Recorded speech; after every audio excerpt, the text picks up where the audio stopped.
참 찬양하는 우리 교사들의 모습을 보니까 든든하고 우리 교회의 미래가 아주 밝은 줄 믿습니다. 그런 이야기 있잖아요. 가장 큰 농사는 자식 농사라는 말이 있습니다.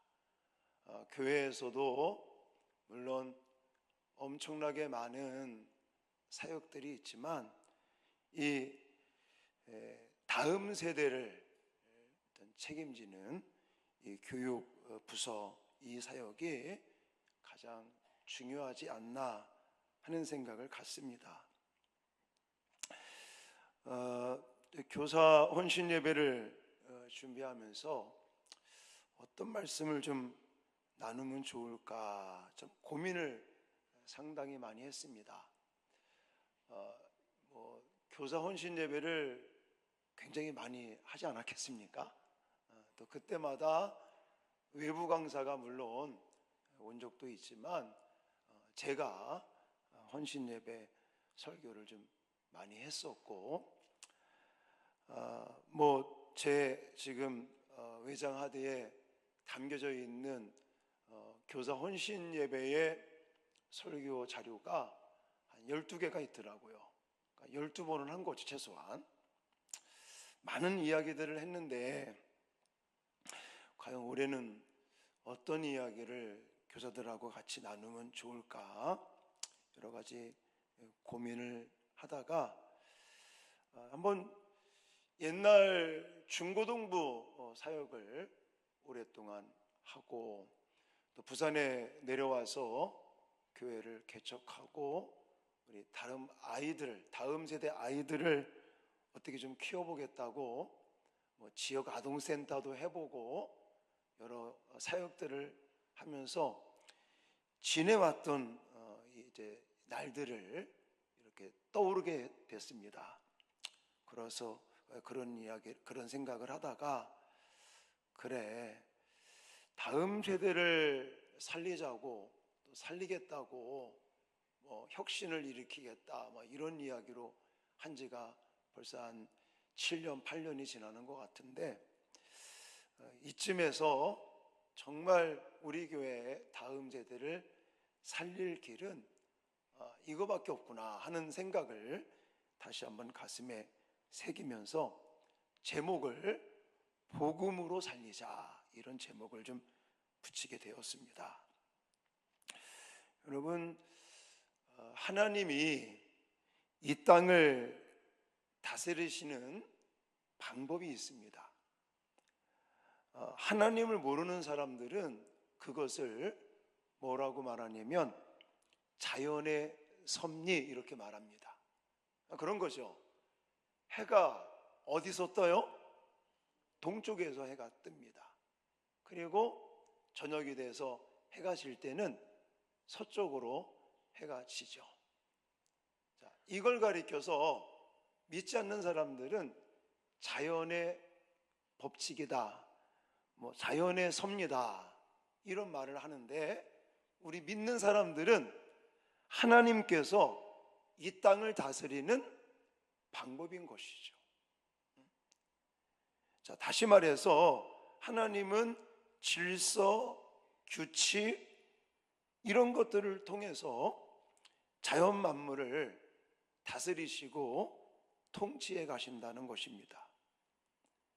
예를 들어 하나님이 기적을 통해서만 자연 만물을 다스리시고 통치하신다면 우리는요 혼란스러워서 살 수가 없을 것입니다. 하나님께서 연일 이 기적을 남발해 가시면서 자연 만물을 다스리시지 않는 게 다행인 거죠. 자, 오늘은 태양이 어디로 뜰까? 하나님께서 기적을 행하신다고 태양을 예를 들어서 서쪽에서 뜨게 만들어. 또 내일은 하나님께서 기적으로 이 자연 만물을 통치해 가시기 위해서 태양을 북쪽에서 뜨게 하셔요. 이렇게 매일같이 기적을 통해 하나님께서 이 우주를, 이 자연 만물을 통치해 가신다면 우리는 재미있게 살아갈 수 있을까요? 기대가 될까요? 하나님이 내일은 어떤 기적을 보이실까? 뭐 이런 기대감 속에 살아갈 것 같습니까? 아니라는 거예요. 오히려 불안한 겁니다. 하나님께서 자연의 섭리를 만드시고, 믿지 않는 사람들은 그걸 그렇게 표현하지만, 우리는 하나님께서 이 땅을 다스리시는 질서가 있고 조화가 있고 규칙들이 있고 또 이런 관습들이 있게 만든다는 거예요. 자, 하나님께서 이런 정상적인 방법으로 자연 만물을 다스리고 통치해 가듯이 교회 안에서 이제는 예를 들어 다음 세대를 우리가 교육시킨다, 다음 세대를 예를 들어서 우리가 이렇게 정말 가르친다, 이런 것을 할 때 날마다 기적을 나타나는 것보다는 하나님은 일반적인 방법을 가지고 일반적인 원칙, 일반적인 어떤 질서, 일반적인 조화를 가지고 하기를 원하신다는 거죠. 그게 가장 대표적이고 일반적인 게 뭐겠습니까? 바로 교육이라고 하는 겁니다. 교회뿐만이 아니죠. 가정도 그렇고 학교도 그렇고 우리가 사는 사회 속에서 이런 교육이라는 방법으로 하나님은 아이들을 가르치고 또 그들을 위해서 기도하면서 양육해 가기를 원하는 거예요. 자, 부모가 가정에서 아이를 낳고 교육을 시키고 양육을 시킬 때도 마찬가지죠. 하나님께서 우리에게 주신 그 양육과 교육의 일반적인 방법을 통해서 하나님은 아이들을 이렇게 키워가기를 원하신다는 것입니다. 자, 그러면 하나님은 우리가 정상적인 방법으로 아이들을 가르치고 기도해 나가기를 원하시는데 그 정상적인 방법대로 우리가 제대로 하고 있느냐? 물론 때에 따라는 기적도 필요합니다. 이적도 필요합니다. 그러나 그것은 정말 특별한 경우에 필요한 것이지, 하나님은 일반적인 정상적인 방법을 가지고 우리에게 우리에게 맡겨준 자녀들, 다음 세대를 키워가기를 원하셔요. 오늘 우리 기도하신 우리 부장 선생님 기도의 그 한 구절 한 구절을 제가 아멘 아멘 하면서 설교할 필요가 없을 것 같아. 그렇죠? 그 한 구절 한 구절 기도하신 그 원리대로만, 그 방법대로만 우리가 하면 될 것 같다. 설교할 필요가 없을 것 같다. 이런 생각도 해봤는데, 자, 우리가 정말 아이들에 대한 열정을 가지고 또 사랑하는 마음, 이해하는 마음, 또 본을 보이면서 품어주고 용서하고 닦아주고 싸매고 또 눈물을 흘리면서 아이들을 위해서 교육하는 그런 우리 교사들이 열정적으로 하고 있는데 이 효과가 별로 없죠. 별로 없다기보다 효과가 잘 안 나타나는 것 같아요. 어쩌면 지금 한국 교회는 마이너스 성장이다 그럽니다. 다음 세대요 죽었다고 표현합니다. 위기다 그래요.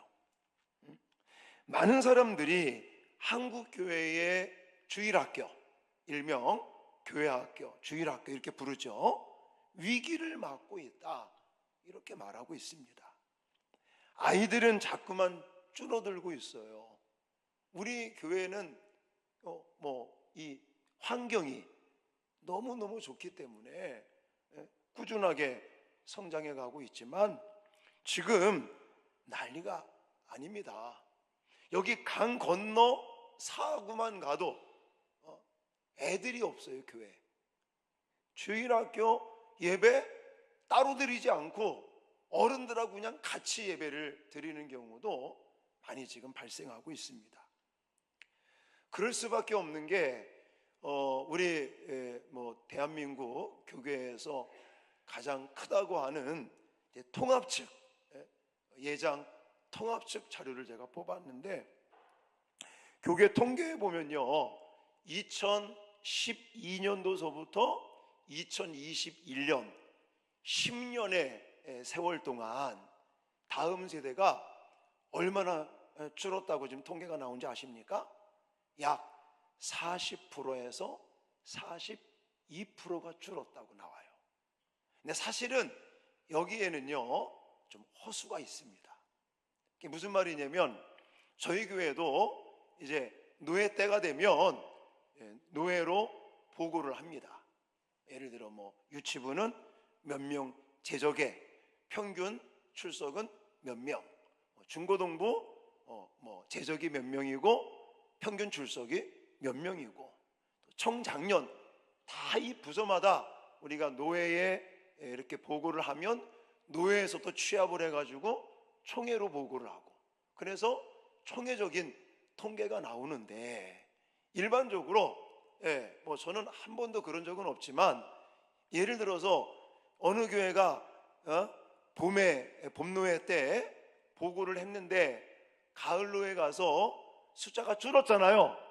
그러면 줄은 숫자를 보고하지 않습니다. 대부분이 그냥 봄노회 때 보고한 숫자 그대로 보고하는 교회도 많이 있습니다.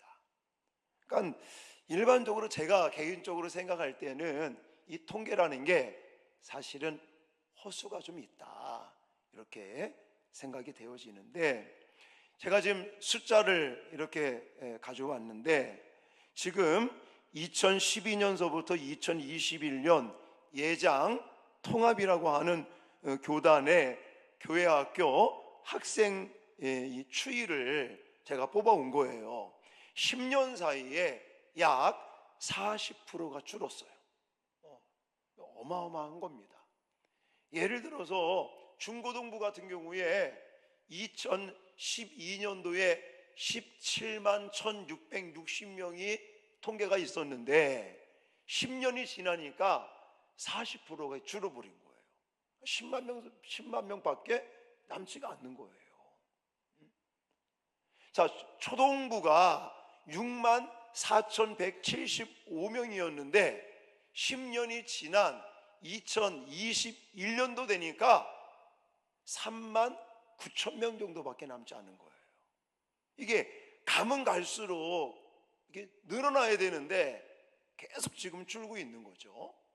또 유치부 같은 경우도 6만 2천 명 정도가 있었는데 10년이 지나니까 3만 4천 명대로 줄어버리는 거예요. 심각한 이런 일들이 계속 벌어지고 있습니다. 아이들은 교회를 떠나고 있어요. 교사들은 어떻게 아이들을 가르쳐야 될지 좀 우왕좌왕하는 이런 사태까지 벌어집니다. 왜냐하면 나름대로 좀 해본다고 열심히 하고 있거든요. 힘들고 어렵지만 애써 좀 해본다고 하는데도 이게 잘 안 되는 거죠. 자, 나름대로 원인을 분석합니다. 나름대로 이유를 찾습니다.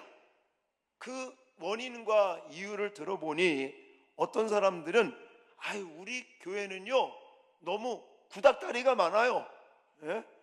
그래서 신세대들을, 다음 세대들을 이해 못하는 분위기입니다. 이게 문제입니다, 이렇게 말하는 사람도 있다고 해요. 또 어떤 교회는요, 우리 교회 목사님이 너무 나이가 많아요. 그래서 당최 새로운 걸 시도하려고 하지 않습니다. 박 목사는 안 그러죠? 아직 젊으니까. 근데 어떤 교회는 목사님이 너무 연세가 많으시니까 새로운 걸 뭔가 시도하려고 안 하는 게 문제입니다. 우리 교회는 너무 많이 해서 탈인가? 하여튼 그런 교회도 있어요. 또 어떤 교회는 아이들을 위해서 새로운 시도를 하려고 하는데 연세가 많으신 장로님들, 권사님들이 반대하여서 이런 문제 때문에 잘 안 되는 것 같습니다. 이런 이야기 하는 교회도 있고요. 또 어떤 교회는 그런 거, 아니 교육부서 예산이 너무 작습니다, 이렇게 또 이야기하는 교회도 있고요.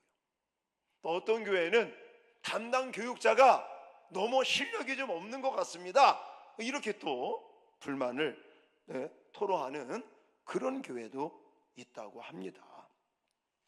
자, 나름대로 원인도 분석을 해보고 또 이유가 뭘까, 어떻게 해야 다음 세대를 살릴 수 있을까, 이런 고민을 하면서 이런저런 이야기들을 하고 있지만, 정말 우리가 한번 고민해 보자는 것이죠.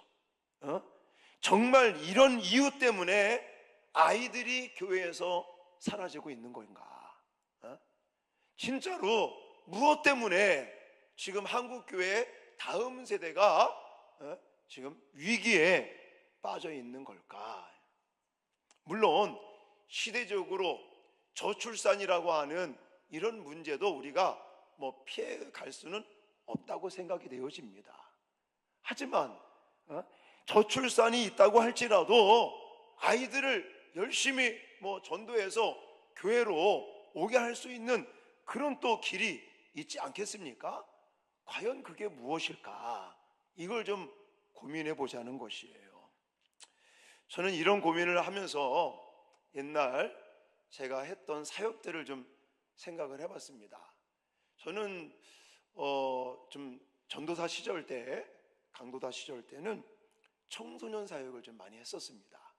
그래서 중고등부 사역을 많이 하면서 사실 안 해본 게 없어요. 예를 들어 꿈땅 이런 어떤 단어도 제가 수원에서 중고등부 사역을 할 때에 다 만들어서 써먹었던 거였고, 1318 축제며 정말 수련회도요, 그냥 매번 똑같은 수련회를 해본 적이 없어요. 매번 수련회 할 때도 좀 방법을 달리 해보고 또 어떤 형태도 달리 해보고 여러 가지 주제를 또 만들어서 해보기도 하고 이런저런 것을 해보고 많이 해봤는데, 결론을 내보니까 물론 그게 나쁘다라고만 제가 말씀드리는 것이 아니라, 사실 프로그램을 가지고 아이들을 붙잡고 아이들을 살린다, 이것은 한계점이 있다라는 결론을 맺게 됐습니다. 여러분, 물론 나름대로 여러 가지 프로그램들을 돌려서 아이들을 좀 모이게 할 수는 있을 것입니다. 근데 그렇게 아이들이 이제는 교회에 발걸음을 내디뎌서 얼마만큼 많은 아이들이 그걸 통해서 정말 예수 그리스도의 제자로 성장하고 있는가라는 질문을 던지면 프로그램 가지고는 어렵다는 거죠. 옛날 저희 교회가 지역 아동센터를 한 적이 있었습니다. 지역 아동센터를 하면서도요, 안 한 게 뭐가 있겠습니까? 정부에서 그때는 지원을 받았습니다. 그래서 어떤 아이들 문화체험이다 뭐다 이름을 붙여가면서 돈도 많이 쓰고 정말 많은 프로그램들을 해봤는데, 사실 남아있는 아이들이 별로 없는 거예요. 그래서 저는 다른 것보다도 우리가 아이들에게 정말 이 복음을 심어주지 아니하면 살릴 길이 없구나, 오늘 결론은 그겁니다. 자, 그거를 제가 오늘 요한복음 6장을 근거로 해서 더 명확하게 말씀을 드리겠습니다. 자, 오늘 본문에서 예수님 당시 예수님을 따르는 큰 무리들이 있었고, 그 무리들에게 예수님께서 오늘 읽었던 26절 27절에 이렇게 말씀하고 있죠. 자, 같이 읽겠습니다. 시작. 너희가 나를 찾는 것은 표적을 본 까닭이 아니요 떡을 먹고 배부른 까닭이로다. 썩을 양식을 위하여 일하지 말고 영생하도록 있는 양식을 위하여 하라. 이 양식은 인자가 너희에게 주리니 인자는 아버지 하나님께서 인치신 자니라. 아멘. 자, 사람들이 예수님께 몰려들었어요. 많은 사람들이 예수님께 몰려들었는데 그 사람들은 예수님이 구원자라고 하는 생각을 가지고 따라온 것이 아니라는 거예요. 사람들이 지금 예수님에게 온 이유는 자기들의 이 배고픔, 자기들의 줄인 배를 채워주셨기 때문에 그들은 지금 예수님에게 몰려드는 거예요. 그래서 앞부분에 우리가 읽지는 않았지만 오병이어 물고기 2마리 떡 5개로 5,000명을 먹이고도 12광주리를 남겼던 사건이 있는 거예요. 자, 그러니까 지금 많은 사람들이 예수님을 찾아왔는데 예수님이 나의 구원자요, 나의 소망이고 능력이고 그런 것 때문에 예수님을 찾아온 게 아니라 자신들의 배고픔을 채워주신 예수님을 보고 따라오게 됐던 것이죠. 자, 그러면서 예수님이, 그럼 좀 건너뛰겠습니다. 32절 33절에 뭐라고 말씀하시는지 같이 읽겠습니다. 시작. 예수께서 이르시되 내가 진실로 진실로 너희에게 이르노니 모세가 너희에게 하늘로부터 떡을 준 것이 아니라 내 아버지께서 너희에게 하늘로부터 참 떡을 주시나니 하나님의 떡은 하늘에서 내려 세상에 생명을 주는 것이니라. 아멘. 자, 이 말은 그냥 우리의 육신의 배고픔을 채워주는 것이 그게 진짜 떡이 아니고 진짜 떡, 진짜 생명을 주는 것은 예수 그리스도의 참된 복음만이 생명을 준다. 이걸 강조하시는 말씀인 거죠. 35절도 보십시오. 예수께서 이르시되 나는 생명의 떡이니 내게 오는 자는 결코 줄이지 아니할 터이요 나를 믿는 자는 영원히 목마르지 아니하리라. 할렐루야. 너무 유명한 말씀이죠. 자, 이 말씀을 곧이곧대로 믿는 사람이 없는 거예요. 예수님께서 나는 생명의 떡이다. 그리고 나를 믿는 자는 영원히 목마르지 아니한다. 이런 말씀들을 하고 계시는데 예수님을 믿는다고 따라왔는데 예수님께 사람들이 몰려들었는데 그 몰려든 사람들은 지금 예수님이 나의 영생 목마름을 해소하는 분 이게 이해가 안 되는 거예요. 이걸 믿지를 못하는 거예요. 그들은 그저 육신의 배고픔, 굶주림을 채워주는 거에 대해서만 마음이 있는 거죠.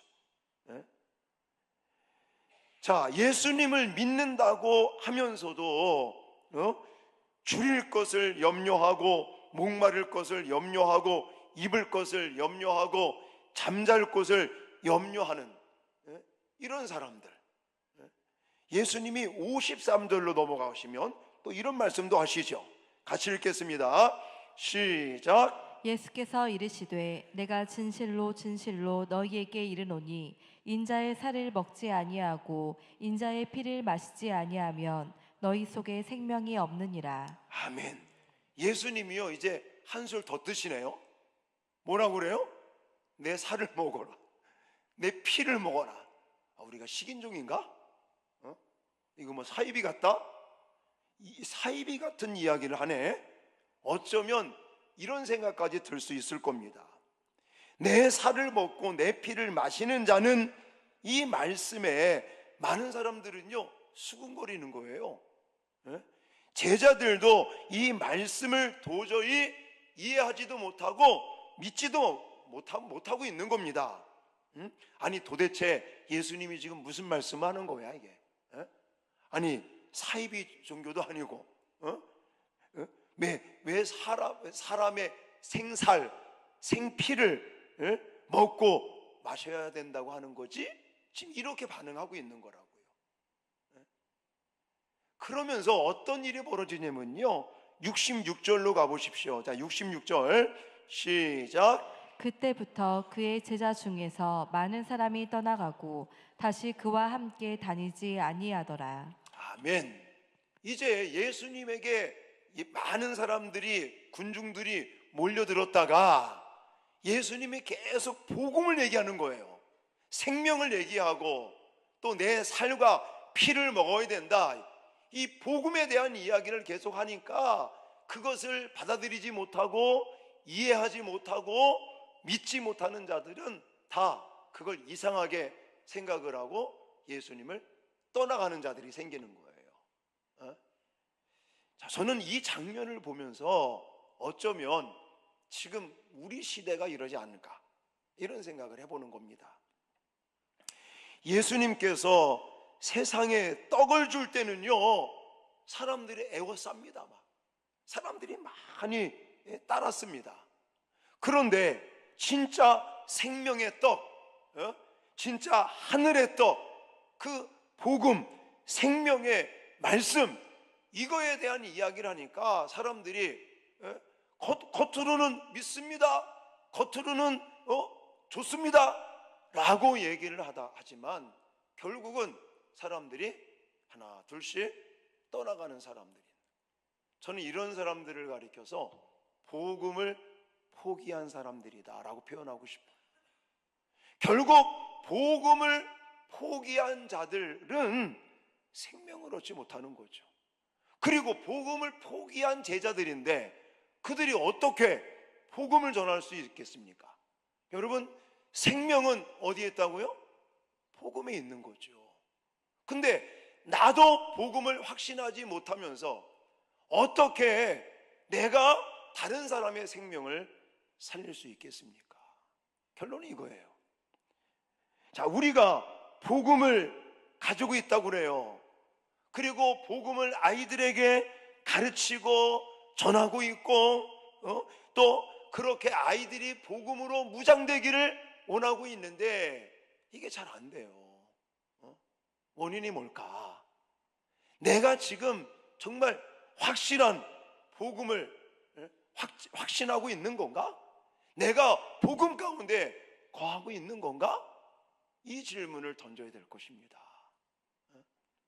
여러분, 제가 늘 강조하는 것 중에 하나가 뭐냐면, 여러분들이 교회에서 봉사하고 또 여러분들 헌신하고 수고하시는 거 너무너무 감사하고 또 고맙고 잘하시는 거예요.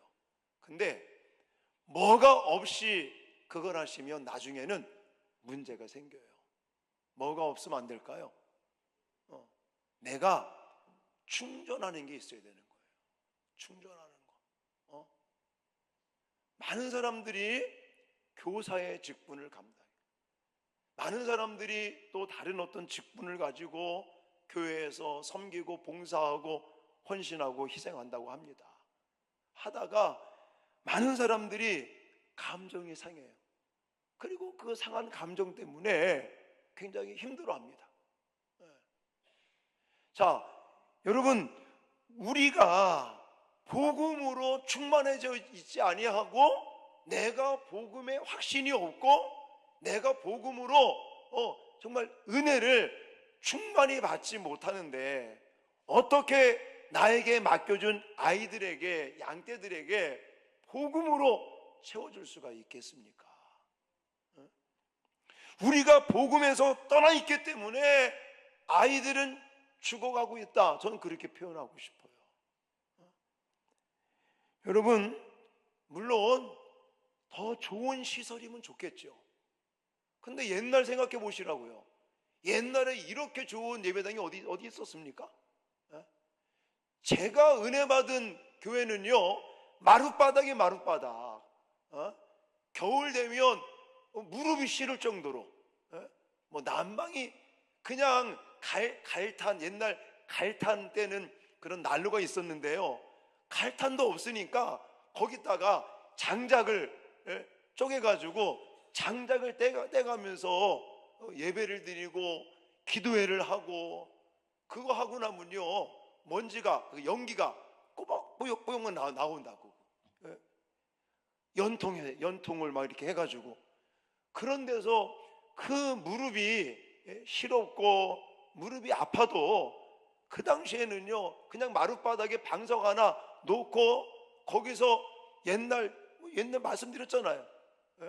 금요 철야 기도회, 지금 뭐 우리 교회는 11시 안에 다 끝나잖아요. 한 10시 40분만 돼도 끝나잖아요. 저 어렸을 때 지금도 기억이 생생나는 게요, 9시부터 새벽 2시까지 3시까지 철야 기도를 해요. 밤새도록 찬양하고 말씀 듣고 기도하고 막 이러다가 이제 2시 3시 돼서 이제 끝나나 보다 그러고 나면요, 야 이제 끝나나 보다, 또 그러면 다시 또 사도신경 하면서 새벽기도 하재 또.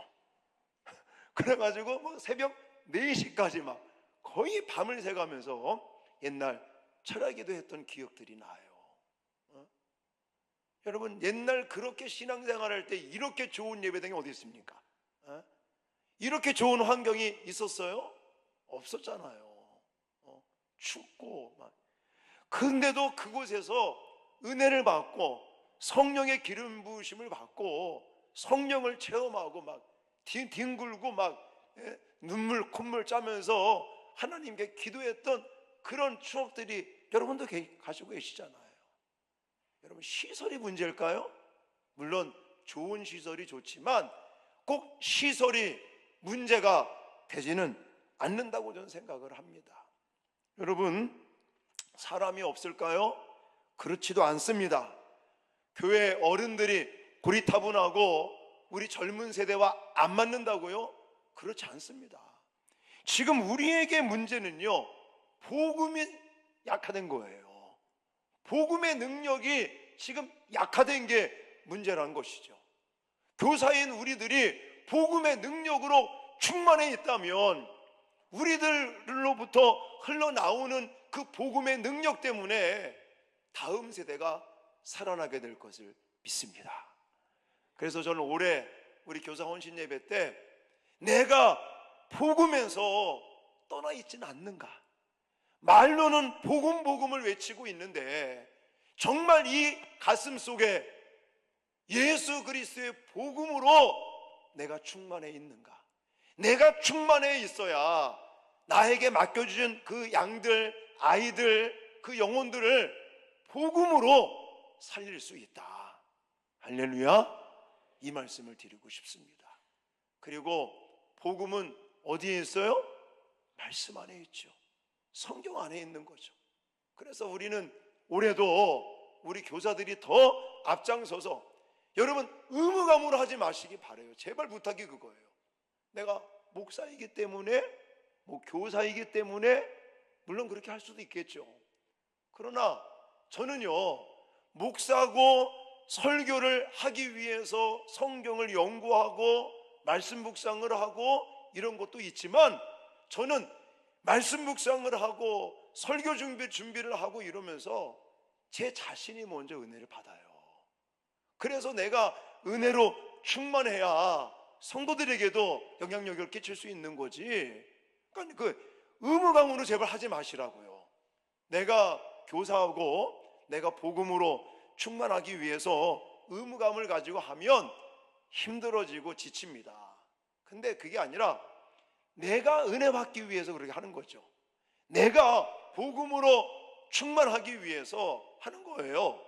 뭐 이걸 가지고 아이들을 가르치기 위해서 한다, 이런 마음이 아니라 내가 먼저 말씀 묵상을 통해서, 암송을 통해서, 뭐 성경 읽기나 이런 말씀 운동을 통해서 내가 복음으로 무장하고 내가 하나님의 은혜 받겠다는 그런 어떤 마음을 가지고 하면 더 좀 편하게 할 수 있거든요. 그래서 부탁드리는 것은 그냥 의무감으로 어쩔 수 없이 한다, 이런 마음 버리시고 내가 먼저 충만해야, 내가 살아야 다음 우리 아이들에게도 영향을 끼칠 수 있는 그런 원리를 좀 생각하시면서 내가 먼저 하나님의 말씀을 통해 복음으로 충만하시고, 그래서 내가 복음으로 충만해야 우리 아이들을 살릴 수 있다라는 사실들을 기억하시면서 우리 교사 선생님들 참 애 많이 쓰시고 고생하시는 거 압니다. 그래서 이따가 헌금 시간에 헌금도 좀 많이들 좀 하시기 바래요.